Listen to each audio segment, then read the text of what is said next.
Assalamu alaikum, dear viewers. I am your host Abrar Rahman, and you are watching my YouTube channel Abrar Efforts. Dear viewers, जैसा कि मैंने अपने Facebook की ID पर एक post लगाई थी जिसमें मैंने बताया था कि मैं 5 मार्च से एमडी कैट की प्रिपरेशन के लिए एमडी कैट लेक्चर सीरीज़ का आगाज़ करने जा रहा हूँ। तो उसके लिए आज मैं हाज़िर हुआ हूँ आपके साथ, और वो तमाम एमडी कैट एस्पिरेंट्स जो कि डॉक्टर बनना चाहते हैं, जो कि इस साल एमडी कैट 2024 की एंट्रेंस टेस्ट में अपीयर होना चाहते हैं, वो अपनी एकेडमीज़ तमाम की तमाम वो एकेडमीज़ जो एमडी कैट की प्रिपरेशन करवाती हैं, और कैंडिडेट्स जो होते हैं एमडी कैट एस्पिरेंट्स वो फ़िज़िकली क्लासेस अटेंड करने के लिए वहाँ जाते हैं। लेकिन तमाम के तमाम वो स्टूडेंट्स जो कि एकेडमीज़ की फ़ीस को अफोर्ड नहीं कर सकते, उसके लिए एक बेहतरीन मेथड ये है कि वो घर में बैठकर अपनी सेल्फ़ स्टडी करें, अपने गोल को अचीव करें, और बिल्कुल भी परेशान होने की ज़रूरत नहीं, क्योंकि आज मैं आपके साथ हूँ और मैं लाया हूँ एक बेहतरीन प्लेटफॉर्म एमडी कैट की तैयारी के लिए। Just you have Android, nothing else. आपके पास एक मोबाइल फ़ोन होना चाहिए, और उस मोबाइल फ़ोन में एक नेट का पैकेज होना चाहिए, उसके अलावा और कुछ भी नहीं, क्योंकि डेली बेसिस पर हमारी यूट्यूब चैनल पर जो लेक्चर्स होंगे, साइंटिफिक सब्जेक्ट्स जो होंगे, केमिस्ट्री, बायोलॉजी और फिज़िक्स के अपलोड होंगे। तो वो स्टूडेंट्स परेशान बिल्कुल भी ना हों जो कि एकेडमीज़ की फ़ीस को अफोर्ड नहीं कर सकते, क्योंकि हम आ गए हैं अब उनकी डिफ़िकल्टीज़ को सॉल्व करने के लिए। तो आज से हम स्टार्ट करने जा रहे हैं एमडी कैट लेक्चर सीरीज़ का आगाज़, जिसमें तो लेट्स स्टार्ट और first lecture of MD CAT lecture series. और आज के इस लेक्चर में हम स्टार्ट करने जा रहे हैं बायोलॉजी, और इन लेक्चर से आपको भरपूर फ़ायदा होगा, उम्मीद है, क्योंकि बतौर एक मेडिकल स्टूडेंट मैं खुद एमडी कैट 2023 का स्टूडेंट रहा हूं, और unfortunately I could not select, but मैंने हार नहीं मानी, क्योंकि मंजिल और भी आगे है। इस मंजिल को अचीव करने के लिए once again I am going to prepare for medical entrance test 2024. So along with me, if you are prepare, if you are doing preparation for the MDCAT test, so I am with you. Just subscribe my YouTube channel Abrar Efforts, and my lectures will uploaded on my YouTube channel, और उसी lectures को आप देख कर daily basis पर आप फ़ायदा हासिल कर सकते हैं और अपने गोल को अचीव कर सकते हैं। तो आइए मिलकर अपने गोल को अचीव करें। डियर कैंडिडेट्स, एक बात आपको बताता चलूं कि 2023 में जो एंट्री की टेस्ट हुई थी उसमें जो सिलेबस था और उसमें जो टेक्स्ट बुक्स को फॉलो किया गया था, कुछ क्वेश्चंस जो थे वो आउट ऑफ सिलेबस भी थे,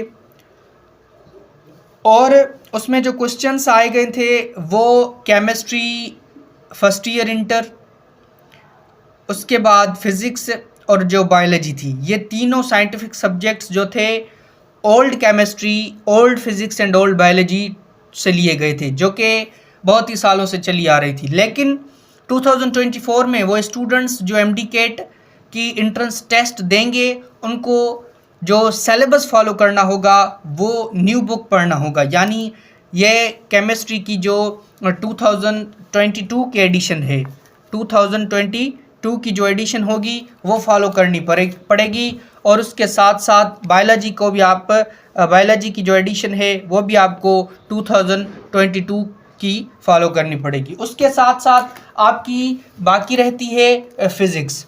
तो फिज़िक्स का ये बुक है, ये ओल्ड बुक है और ये बुक जो 2023 में जो सिलेबस था इस ही टेक्स्ट बुक में से लिया गया था। और इस साल भी फर्स्ट ईयर और इंटर का जो टेक्स्ट बुक है वो सेम ही है, इसलिए फ़िज़िक्स जो है हम यहीं से प्रिपेयर करेंगे।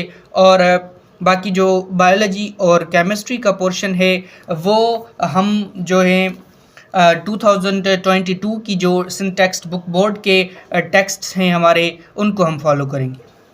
तो आइए आज से हम स्टार्ट करने जा रहे हैं अपना फर्स्ट लेक्चर बायोलॉजी से। तो बायोलॉजी के हम चैप्टर्स देखते हैं, कौन कौन से चैप्टर्स हैं। बायोलॉजी के चैप्टर्स में से जो चैप्टर हैं, फर्स्ट चैप्टर है बायोलॉजिकल मॉलिक्यूल, उसके बाद एंजाइम है, उसके बाद सेल स्ट्रक्चर फंक्शन है, उसके बाद बायोएनर्जेटिक्स है, उसके बाद सेल्यूलर लाइफ है, प्रोकैरियोट्स है, प्रोटोक्टिस्ट एंड फंजाई है, डाइवर्सिटी अमंग प्लांट्स है, डाइवर्सिटी अमंग एनिमल्स है, forms and functions in plants है, होलोजोइक न्यूट्रिशन है, सर्कुलेशन है, इम्यूनिटी है, गैसियस एक्सचेंज है। ये तमाम के तमाम चैप्टर्स जो हैं बिल्कुल ही आप के लिए इम्पॉर्टेंट है, पर इनमें से कुछ खास चैप्टर इम्पॉर्टेंट जो चैप्टर हैं बिल्कुल ही इम्पॉर्टेंट, जिसके क्वेश्चंस एंट्री टेस्ट के अंदर आ सकते हैं, तो वो कुछ मेन चैप्टर्स हैं, जैसा कि बायोएनर्जेटिक्स मेन चैप्टर हो गया आपका।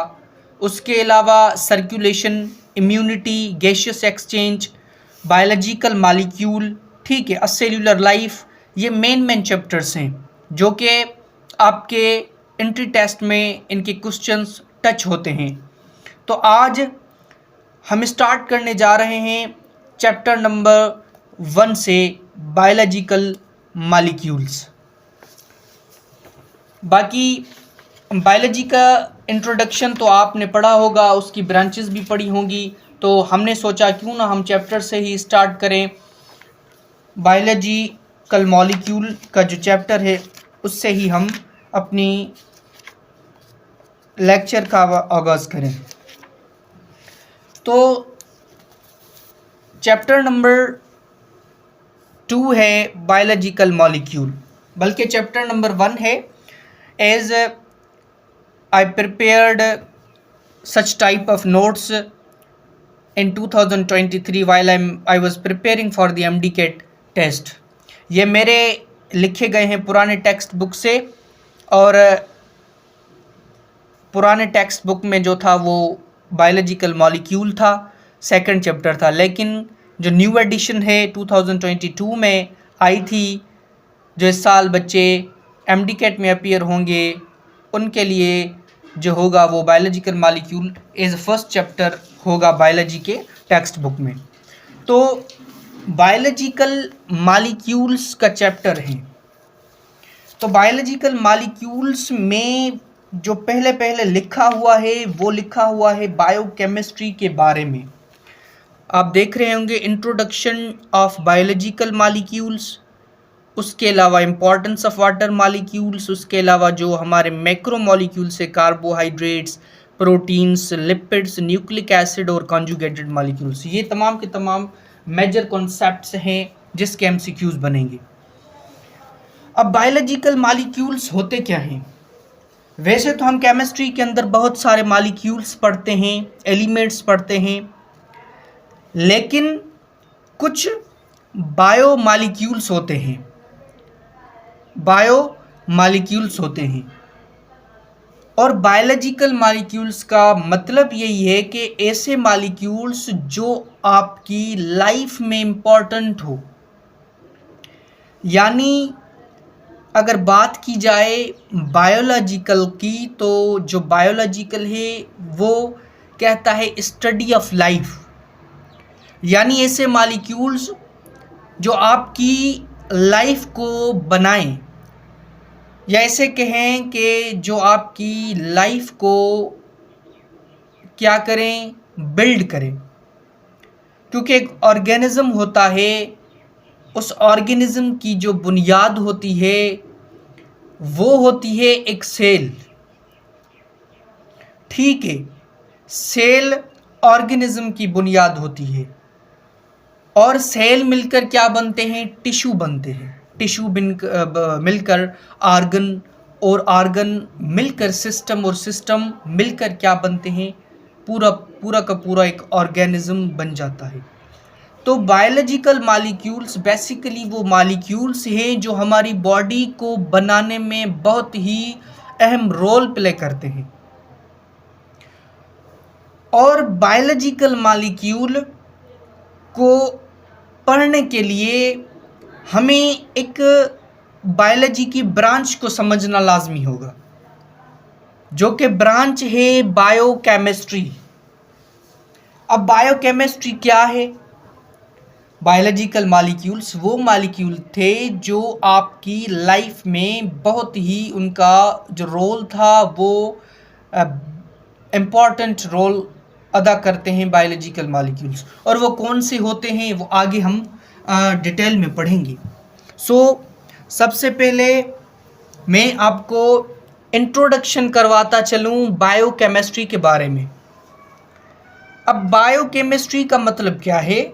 बायो का मतलब होता है लाइफ और लिविंग ऑर्गेनिज्म।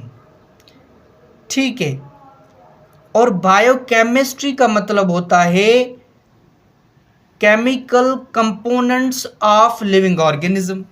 कंप्लीट अगर इसकी मीनिंग देखें, बायोकेमिस्ट्री, बायो मीन्स लाइफ और लिविंग ऑर्गेनिज्म, और केमिस्ट्री का मतलब होता है केमिकल कंपोनेंट्स और केमिकल रिएक्शंस।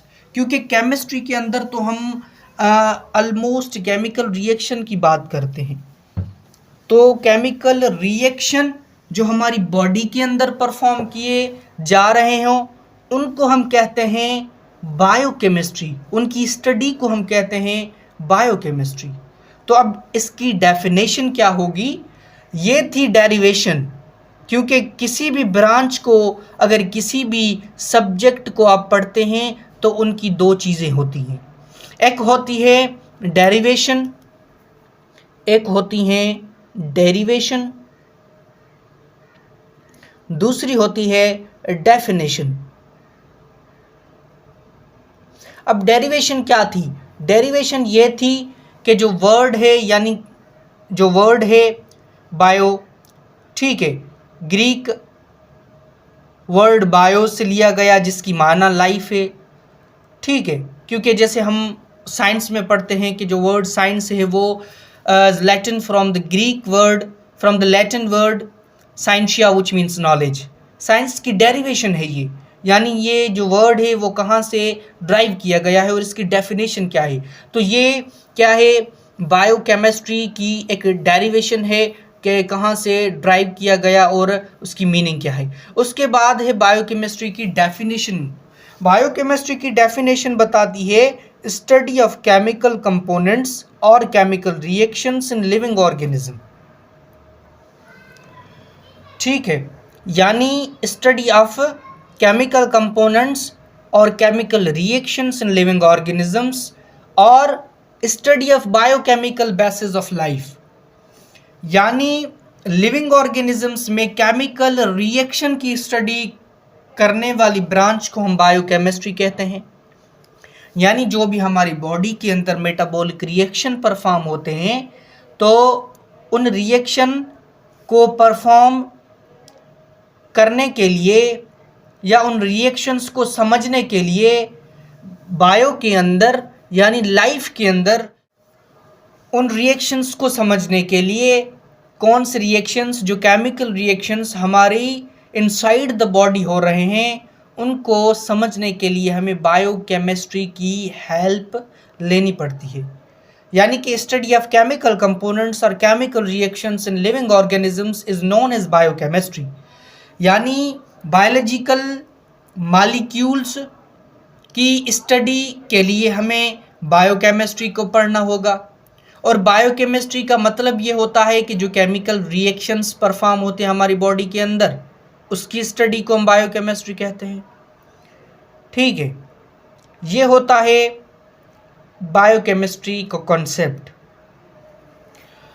अब बायोलॉजिकल मॉलिक्यूल्स को पढ़ने के लिए हम सेल की थोड़ी केमिकल कंपोजिशन को डिफ़ाइन करें कि सेल क्या होता है, उसकी कंपोजिशन कैसे होती है, उनमें कौन कौन सी चीज़ें पाई जाती हैं। तो केमिकल कंपोजिशन ऑफ सेल बताती है कि जो लिविंग ऑर्गेनिजम्स होते हैं वो सेल्स से बने होते हैं, और सेल आपको पता है कि basic structural and functional unit of life है।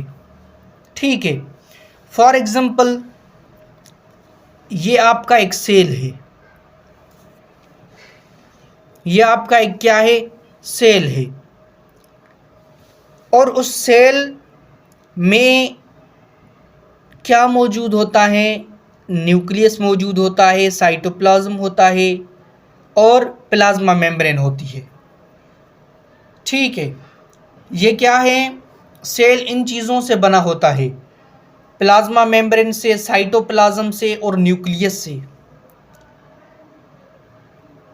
इन चीज़ों को मिलाकर हम नाम देते हैं प्रोटोप्लाज्म का।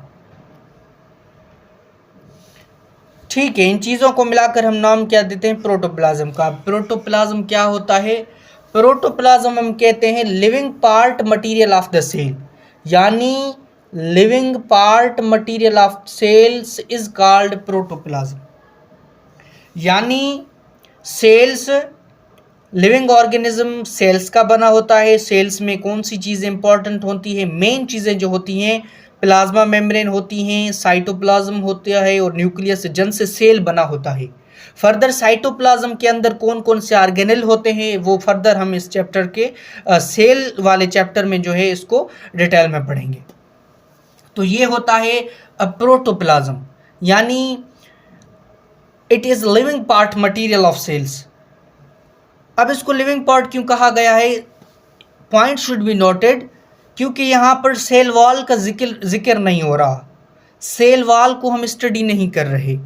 वैसे तो जब हम कंपैरिजन करते हैं एनिमल और प्लांट सेल में, तो प्लांट सेल बना होता है, उसकी जो आउटर लेयरिंग होती है वो होती है प्लांट सेल।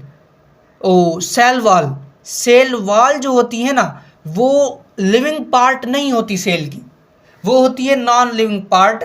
उसके लिए यहाँ पर ये बात की गई है कि जो प्रोटोप्लाज्म है, सेल जिससे बना होता है, उसको हम प्रोटोप्लाज्म क्यों कहते हैं, it is living part material of sales.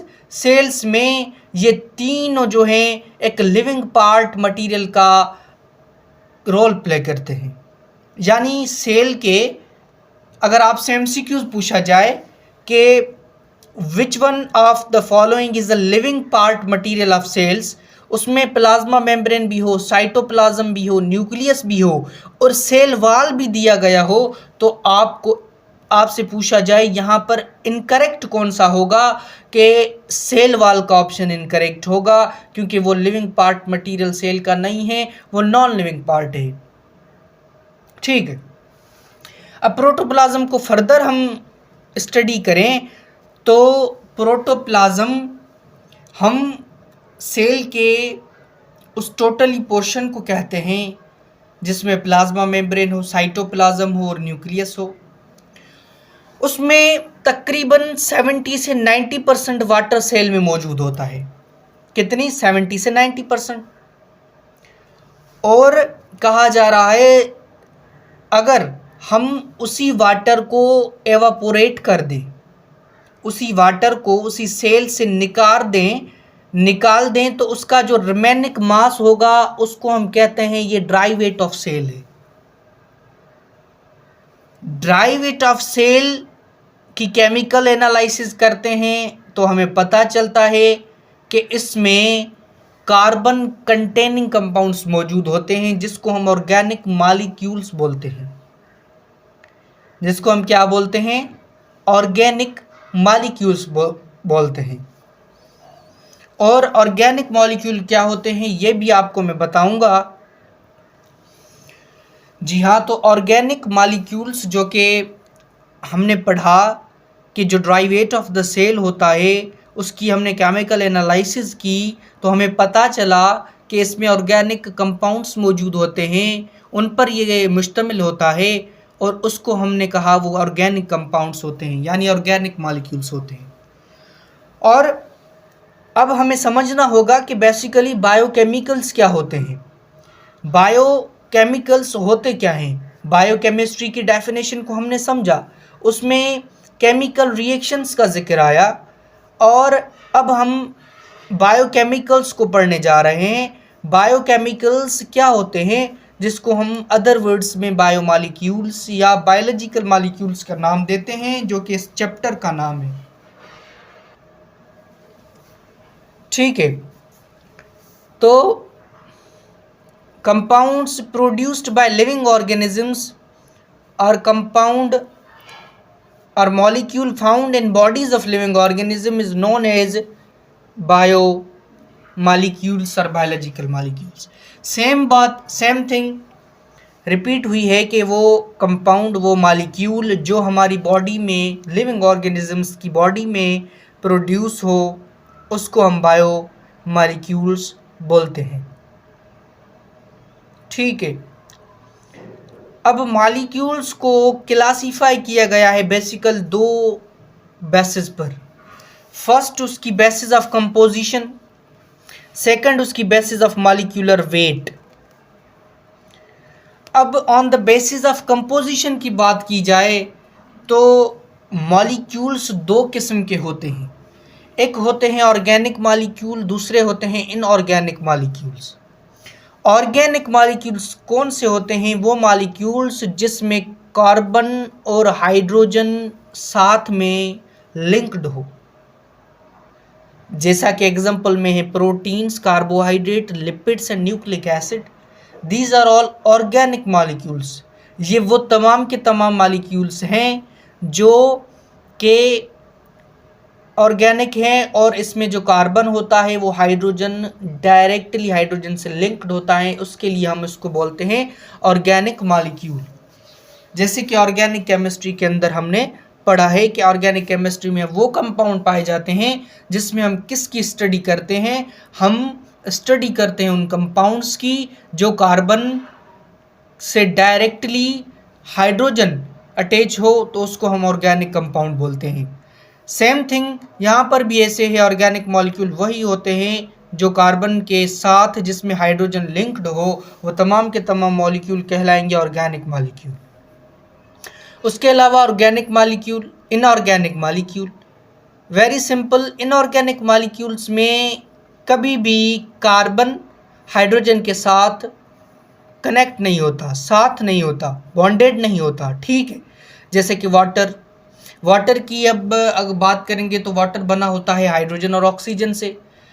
Carbon dioxide देखो, आयंस देखो, इलेक्ट्रोलाइट्स देखो, यानी जी जैसा कि NaCl देखो आप, मैग्नीशियम क्लोराइड देखो, सोडियम क्लोराइड, बहुत सारे एग्जांपल्स हैं। तो ये होते हैं इनऑर्गेनिक मॉलिक्यूल्स जिसमें कार्बन के साथ हाइड्रोजन अटैच ना हो डायरेक्टली, उसको हम इनऑर्गेनिक मॉलिक्यूल बोलते हैं। उसके अलावा मॉलिक्यूलर वेट की बेसिस पर भी मॉलिक्यूल्स को क्लासीफाई किया गया है, जैसा कि एक होते हैं माइक्रो मॉलिक्यूल्स, दूसरे होते हैं मैक्रो मॉलिक्यूल्स। अब माइक्रो मॉलिक्यूल्स को कौन से होते हैं, वो मॉलिक्यूल्स जिसका मॉलिक्यूलर वेट का क्या हो, कम हो, लो मॉलिक्यूलर वेट हो, जो एक यूनिट पर कंसिस्ट हो, जिसको हम मोनोमर कहते हैं, मोनोमेरिक यूनिट, जिसमें हमारा ग्लूकोज, अमाइनो एसिड और न्यूक्लियोटाइड्स होते हैं। बेसिकली ये मोनोमर्स होते हैं, यही जब जुड़ते हैं तो एक हमारा पॉलीमर, या ऐसे कहें कि एक हमारा मैक्रो मॉलिक्यूल्स बनता है। अब मैक्रो मॉलिक्यूल्स होता क्या है, वो मॉलिक्यूल्स जो हाई मॉलिक्यूलर वेट रखता हो, जो सेवरल रिपीटिंग यूनिट्स पर कंसिस्ट करता हो, पॉलीमेरिक यूनिट्स जिसको कहते हैं, जिसमें हमारी स्टार्च हैं, ग्लाइकोजन है, सेल्यूलोज है, प्रोटीन से डीएनए आरएनए। बेसिकली मैक्रो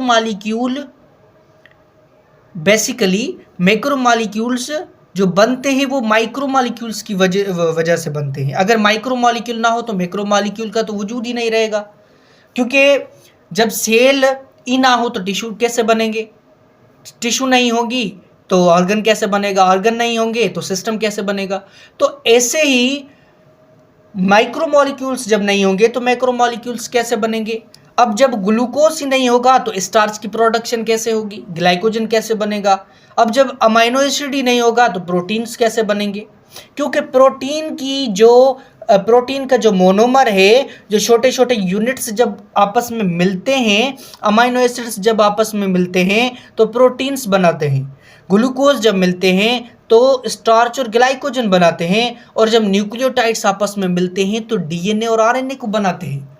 यानी कि मॉलिक्यूलर वेट की बुनियाद पर भी मॉलिक्यूल्स को दो पार्ट्स में क्लासिफाइड किया गया है। फर्स्ट है माइक्रो मॉलिक्यूल, सेकंड है मैक्रो मॉलिक्यूल। ठीक है,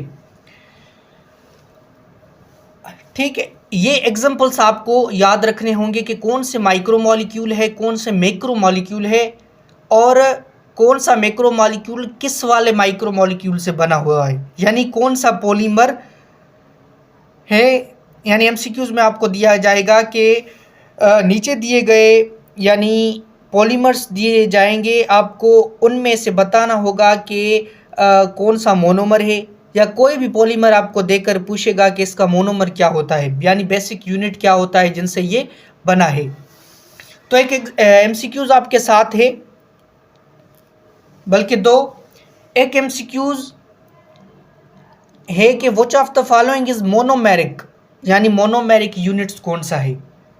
मैंने आपको बताया कि स्टार्च, डीएनए और प्रोटीन ये तमाम के तमाम मैक्रोमोलिक्यूल्स हैं, और इसको हम कहते हैं पॉलीमर, यानी क्योंकि मैक्रोमोलिक्यूल्स बनते हैं जब मोनोमर्स आपस में जुड़ते हैं तो बनते हैं मैक्रोमोलिक्यूल्स, उसको हम नाम देते हैं एक पॉलीमर का।